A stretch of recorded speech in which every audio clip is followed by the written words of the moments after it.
Hello students, BA second year के second paper के अंतर्गत हमने पिछली कुछ क्लासेस में विभिन्न धर्मों के बारे में चर्चा की और आज की क्लास में हम एक नया टॉपिक शुरू करने जा रहे हैं और वो है भारतीय दर्शन और संस्कृति। तो इस टॉपिक के अंतर्गत हम मुख्य रूप से उपनिषदों के चिंतन और भगवत गीता के बारे में अध्ययन करेंगे और उनके बारे में जानने से पूर्व आज की क्लास में हम जानेंगे कि भारतीय दर्शन क्या है और उसकी प्रमुख विशेषताएं क्या हैं। सबसे पहले हम बात करेंगे भारतीय दर्शन के उद्भव और विकास की। तो भारत के विभिन्न ऋषियों द्वारा अनेक तरीकों से इस संपूर्ण जगत को समझने की कोशिश की गई और उनके द्वारा अनेक दृष्टियों से इस पर विचार किया गया, जिससे समय के साथ साथ भारतीय दर्शन का विकास हुआ और वैदिक ऋषियों के चिंतन के फलस्वरूप ही भारतीय दर्शन का अंकुरण हुआ, जो निरंतर पल्लवित और पुष्पवित हो कालांतर में भारतीय संस्कृति और शंकर के अद्वैत वेदांत में फलित हो अपने चरमोत्कर्ष पर पहुंच गया। यदि हम बात करें दर्शन शब्द की उत्पत्ति की, तो दर्शन शब्द की जो उत्पत्ति है वो दृष्ट धातु से हुई है और इसका अर्थ है देखना और जानना।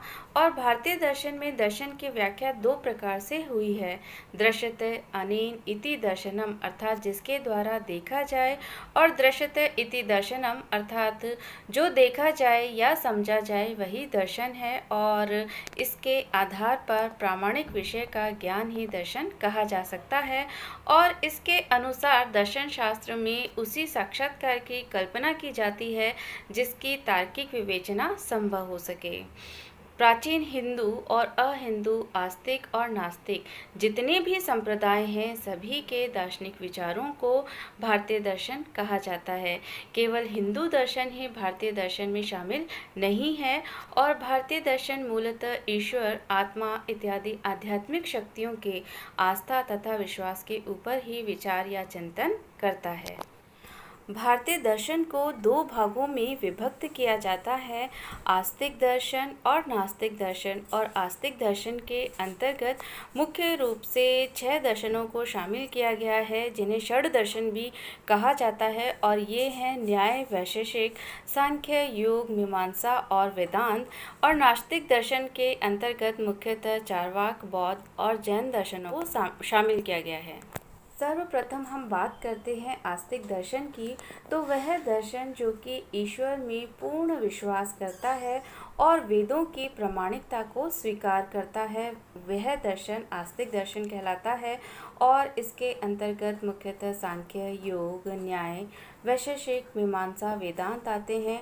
और जहाँ तक परलोक पुनर्जन्म की सत्ता के आधार पर आस्तिक मत की बात है, इसके अंतर्गत उपयुक्त षड दर्शन तथा जैन और बौद्ध दर्शन भी शामिल किए जाते हैं, क्योंकि जो जैन और बौद्ध दर्शन है उनके द्वारा भी पुनर्जन्म की सत्ता को स्वीकार किया गया है, लेकिन मूलतः आस्तिक दर्शन में केवल षड दर्शन को ही शामिल किया जाता है। आस्तिक दर्शनों में हम सबसे पहले सांख्य दर्शन के बारे में चर्चा करेंगे। तो सांख्य दर्शन का जो प्रवर्तक है वो महर्षि कपिल को माना जाता है और इसका जो सबसे प्राचीन और प्रामाणिक ग्रंथ है वो है सांख्य कारिका, जिसकी रचना ईश्वर कृष्ण द्वारा की गई थी। सांख्य भारत के प्राचीनतम दार्शनिक संप्रदायों में से एक है और इसके दो अर्थ हैं, संख्या और सम्यक ज्ञान। जो गीता और महाभारत है उनमें इस शब्द का प्रयोग ज्ञान के अर्थ में ही मिलता है, इसलिए ऐसा प्रतीत होता है कि सांख्य दर्शन से तात्पर्य सम्यक ज्ञान दर्शन से ही है। और ये एक तरह से पूर्णतः बौद्धिक और सैद्धांतिक संप्रदाय है, क्योंकि इसमें 25 तत्वों का विवरण हमें मिलता है और इसीलिए इसे संख्या का दर्शन भी कहा जा सकता है। योग दर्शन की अगर हम बात करें तो योग दर्शन सांख्य के साथ घनिष्ठ रूप से संबंधित है और यह वस्तुतः सांख्य का व्यवहारिक पक्ष कहा जा सकता है। और इसका प्रवर्तक महर्षि पतंजलि को माना जाता है, जिनका जो ग्रंथ था योग सूत्र वो इस दर्शन का मूल है। योग का शाब्दिक अर्थ है मिलन, अर्थात आत्मा का परमात्मा के साथ मिल जाना। और योग दर्शन में सांख्य के लिए प्रतिपादित 25 तत्वों के साथ साथ ईश्वर के अस्तित्व को भी स्वीकार किया गया है। और साथ ही योग दर्शन सांख्य के विवेक ज्ञान को भी मानता है। इसी कारण कभी कभी योग को ईश्वर सांख्य की संज्ञा दी जाती है। योग दर्शन केवल्य प्राप्ति के लिए व्यवहारिक मार्ग का निर्देशन करता है। न्याय दर्शन का प्रवर्तन गौतम ने किया और उन्हें अक्षपाद भी कहा जाता है। न्याय का जो शाब्दिक अर्थ है वो तर्क या निर्णय है, जो इस बात का सूचक कहा जा सकता है कि यह दर्शन मुख्यतः बौद्धिक, विश्लेषणात्मक और तार्किक है। और इसके बहुत सारे अन्य नाम भी हैं, जैसे तर्कशास्त्र, प्रमाण शास्त्र, वाद विद्या, हेतु विद्या, आन्वेक्षिकी आदि। इसका जो मूल ग्रंथ है वो है गौतम कृत न्याय सूत्र, और उस पर वात्स्यायन ने न्याय भाष्य नामक एक टीका लिखी है। उद्योतकर, वाचस्पति, उदयन, जयंत आदि इसके कुछ अन्य दार्शनिक हैं। और न्याय दर्शन के अंतर्गत 16 पदार्थों या तत्वों का अस्तित्व स्वीकार किया गया है, और ये बताया गया है कि इनके सम्यक ज्ञान के द्वारा ही अपवर्ग या मोक्ष की प्राप्ति हो सकती है। और ये जो तत्व हैं वो हैं प्रमाण, प्रमेय, संशय, प्रयोजन, दृष्टांत, सिद्धांत, अवयव, तर्क, निर्णय, वाद, जल्प, हेत्वाभास, छल, जाति और निग्रह स्थान। वैशेषिक दर्शन के प्रवर्तक महर्षि कणाद को माना गया है, और उन्हें कणभुक, उलूक और काश्यप नामों से भी जाना जाता था। और उनका जो वैशेषिक सूत्र है वो वैशेषिक दर्शन का मूल प्रमाणिक ग्रंथ कहा जाता है। प्रशस्त पादकृत पदार्थ धर्म संग्रह वैशेषिक सूत्र पर टीका है। उदयन और श्रीधर इसके अन्य टीकाकार हैं, और यह दर्शन विशेष नामक पदार्थ पर बल देता है और उसकी विस्तृत विवेचना करता है, और यही वजह है कि इसे वैशेषिक नाम दिया गया है। अब हम बात करते हैं मीमांसा दर्शन की। तो वेदों के दो भाग हैं, कर्म कांड और ज्ञान कांड। और ब्राह्मण ग्रंथों में वैदिक कर्म कांडों का विशिष्ट विवरण हमें मिलता है, और उपनिषद में ज्ञान कांड का प्रतिपादन किया गया है। मीमांसा को पूर्व मीमांसा भी कहा जाता है, और इसका उद्देश्य वैदिक कर्म कांडों के संबंध में निर्णय देना और उनकी दार्शनिक महत्ता को प्रतिपादित करना है। यह जो मत है वो वेद को अपौरुषेय अर्थात किसी पुरुष द्वारा इसकी रचना नहीं बताता है, और साथ ही इसे नित्य मानता है, और अनेक प्रकार की युक्तियों द्वारा वेदों की प्रामाणिकता सिद्ध करने का प्रयत्न इस दर्शन में हमें देखने को मिलता है। उपनिषद और वेदांत उत्तर मीमांसा कहलाते हैं, क्योंकि इनमें कर्म कांडों के स्थान पर हमें ज्ञान का विवेचन मिलता है। और पूर्व मीमांसा के जो प्रणेता हैं वो जैमिनी है, और उनका ग्रंथ मीमांसा सूत्र इस दर्शन का सूत्र है। शबर स्वामी ने इस पर एक विस्तृत टीका लिखी है। कुमारिल भट्ट और प्रभाकर इसके अन्य दार्शनिक हैं, जिनके नाम पर मीमांसा के दो स्वतंत्र संप्रदायों का प्रचलन हो गया। और मीमांसा का जो प्रधान विषय है वो धर्म बताया गया है, और इसके अनुसार वेद ही धर्म के मूल हैं। वेदांत दर्शन की अगर हम बात करें तो वेदों का जो ज्ञान मार्गी अंश है उसे वेदांत कहा जाता है। और वेदांत दर्शन के जो आधार माने गए हैं वो हैं उपनिषद, गीता और वादरायण कृत वेदांत सूत्र।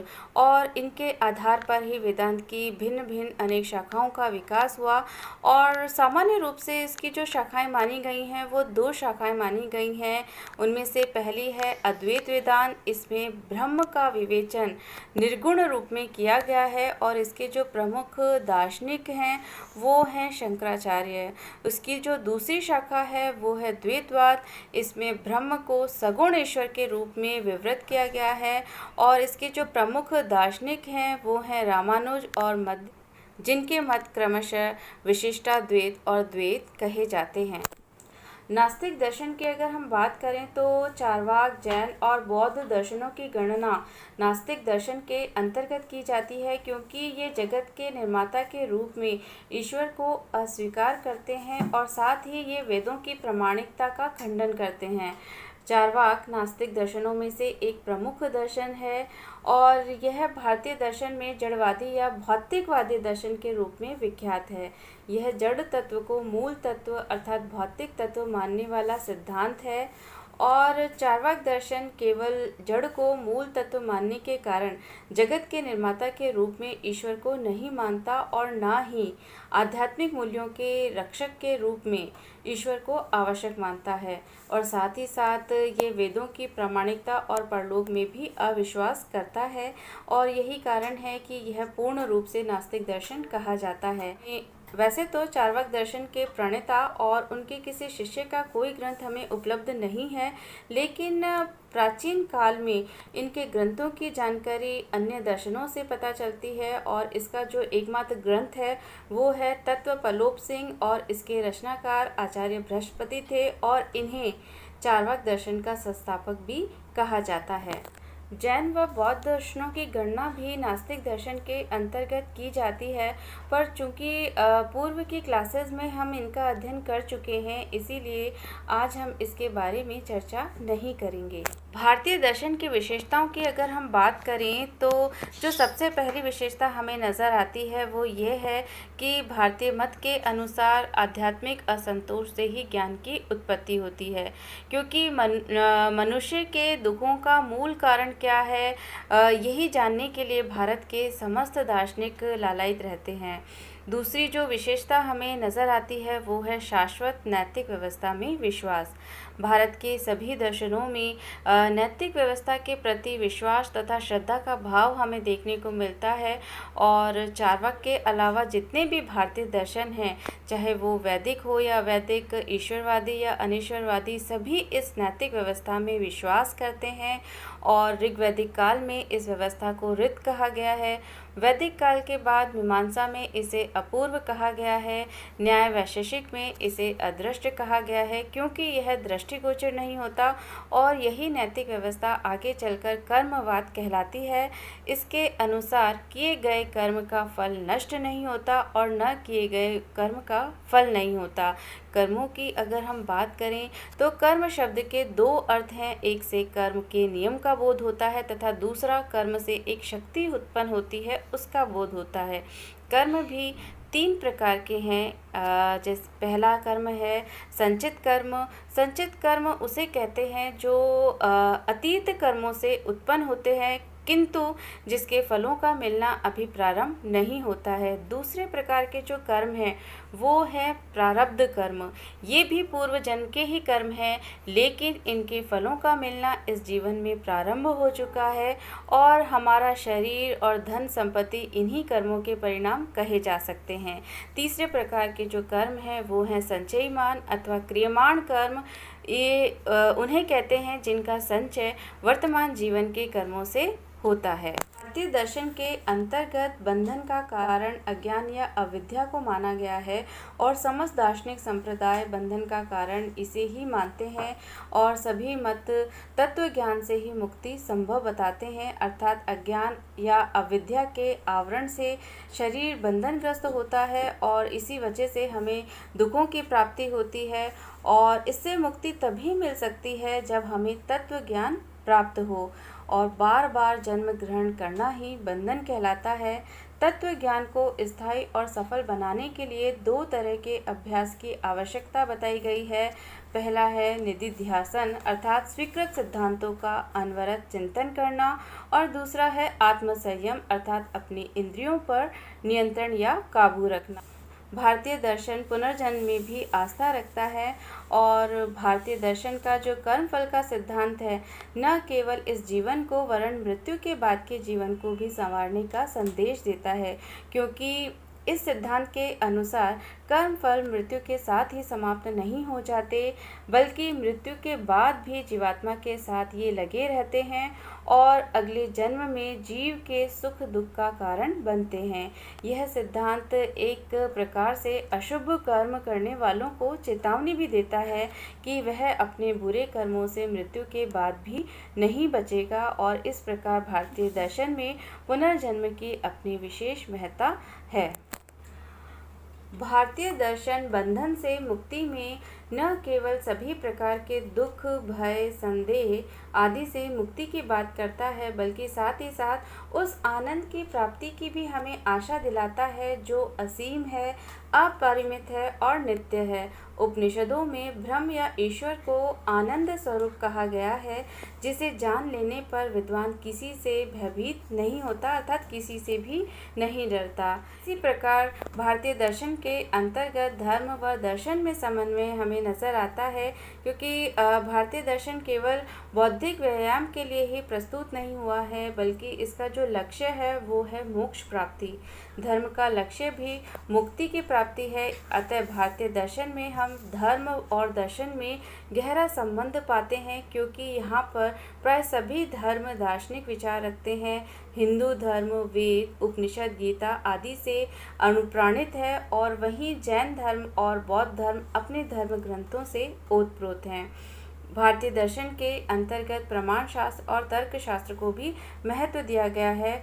और वैसे तो भारतीय दर्शन में तत्व संबंधी सैद्धांतिक चर्चा की अपेक्षा उसकी अनुभूति अधिक महत्वपूर्ण मानी जाती है, लेकिन इसका मतलब ये नहीं निकाला जा सकता है कि यहाँ पर प्रमाण और तर्क को महत्व नहीं दिया गया, अपितु सत्यता यह है कि प्रत्येक भारतीय दर्शन की अपनी एक स्वतंत्र ज्ञान मीमांसा रही है, और सभी ने सत्य की खोज में प्रमाणों पर गंभीरता से विचार किया है। जैसे न्याय दर्शन मुख्यतः तर्कशास्त्री है, लेकिन सत्य यह है कि भारतीय दर्शन में तर्कशास्त्र और प्रमाण मीमांसा का उद्देश्य उस ज्ञान की प्राप्ति रहा है जो मोक्ष की प्राप्ति कराए।